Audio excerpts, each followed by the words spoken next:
Hey guys, it's Ben, and for today is papakita ko sa inyo or ituturo ko sa inyo kung paano ko ini-style ang aking buhok ng paganito. So usually, ganitong style talaga yung ginagawa ko sa buhok ko kapag umaalis ako ng bahay. Kasi yung buhok ko is super straight. Kaya ini-style ko siya ng ganito, yung pataas or yung merong volume. Kasi sa tingin ko is bagay siya sa akin. And also, medyo nababother din kasi ako kapag yung buhok ko is nasa forehead ko or nasa baba. Nahirapan ako mag-focus kapag kumikilos ako no? So sa mga nagtatanong pala is kung ano yung gupit ko, yeah, clean fade. Clean fade ba? Basta clean fade, yung malinis lang yung gilid niya. Pero gusto ko rin matry yung ibang hairstyle kaso lang hindi ko pa alam kung ano yung hairstyle na babagay sa akin. So yun na nga guys, is tuturo ko sa inyo kung paano ko ginagawa tong hairstyle ko. And take note guys, hindi ako magaling mag-style ng buhok. Sa tingin ko lang ito lang yung bagay sa akin kaya ito yung ginagawa ko lagi. So if you are interested guys, just keep on watching. So guys, yung first thing na gagawin natin is, as you can see, is basa pa yung buhok ko. So first thing na gagawin niyo is, syempre patuyuin niyo yung buhok niyo using a towel. So pat dry niyo lang siya para lang mawala yung mga tubig, ganun. So yan, medyo tuyo na yung buhok natin. Next naman na gagawin natin is mag-a-apply tayo ng hair serum.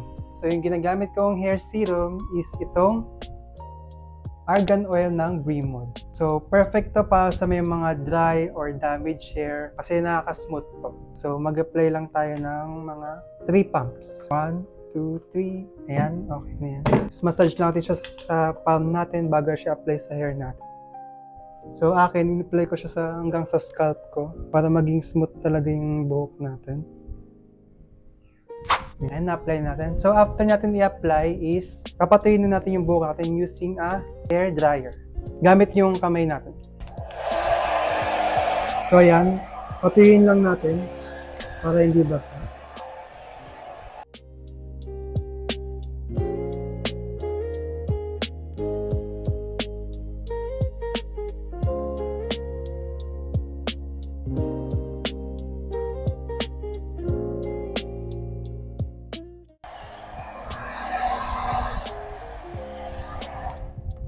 So after natin ma-blow dry yung buhok natin, so make sure na napatuyo talaga yung buhok ninyo hanggang sa likod. And tingnan nyo guys, nagagawa ng argan oil na to. Itong argan oil na ganito. Nagiging shiny yung buhok ko and parang sobrang healthy niya, di ba? Kung gusto niyo ito, ilalagay ko yung link nito sa description. So maganda to. At saka sobrang mura lang nito guys. Parang nabili ko lang to ng 100 plus. Tapos 100 ml na siya. So ayan, medyo tuyo na yung buhok natin guys. And next naman na gagawin natin is i-style na natin siya. Gamit ulit itong blow dryer and gamit itong suklay na ganito. So dapat make sure na may suklay kayong ganito. Or pwede rin naman yung mga suklay na flat. Yan, yung ganito. Pwede rin yan. So ginagamit ko rin to actually. So ayan, i-blow dry ko lang siya ng taas na pag ganun. Kasi gusto ko sa buhok ko is medyo malakas. Kasi yun yung bagay sa akin. So, babrush lang natin siya hanggang sa likod. I mean, inuuna ko yung nasa likod para may support yung nasa harap. So, ganyan. Ginaganyan ko lang siya.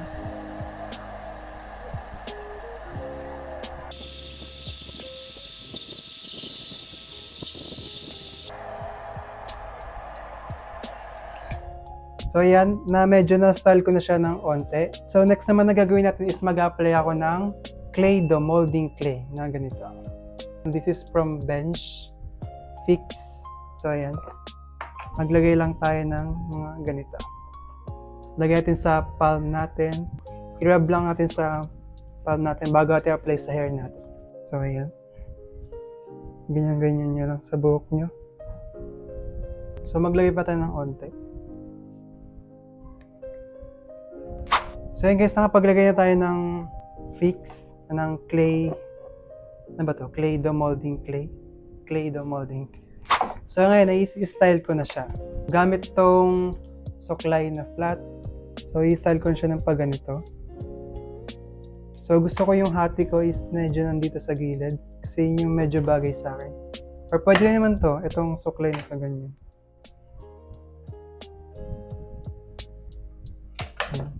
Pinagpapalit-palit ko lang para mag-style. Na?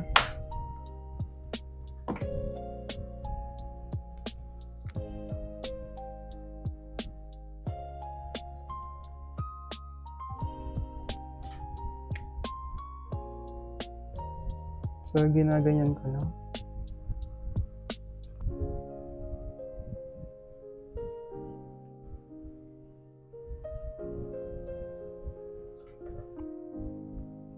Ayan.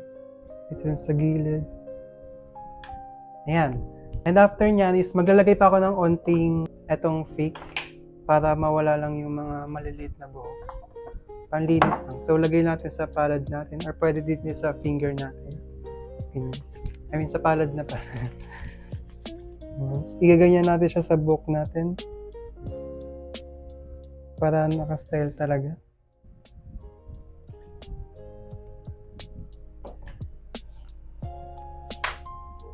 Ayan. So, yan guys, medyo maayos na yung buhok natin. And last thing na gagawin natin is mag-spray tayo ng hairspray. Mag-spray lang ako para mag-hold yung buhok natin buong araw, no? Yan. So, mag-spray lang ako ganyan dito. Make sure na medyo malayo sa inyo, no? Para maganda yung effect. Aray, napunta sa mata ko. So, yan hanggang likod.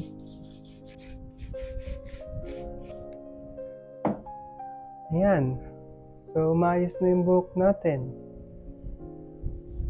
Ayan guys. Ganyan ko lang ini-style yung aking buhok. Malinis na tignan.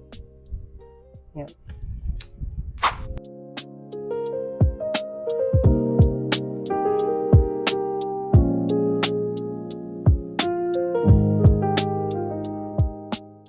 So, thank you guys for watching. And sana nag-enjoy kayo sa video natin. And natuto kayo kung paano i-style yung buhok ng pag ganito. Kahit hindi naman ako masyadong marunong. Kung nag-enjoy kayo, please give this video a like and click nyo na rin yung subscribe. So, thank you guys. And I will see you guys next time. Bye!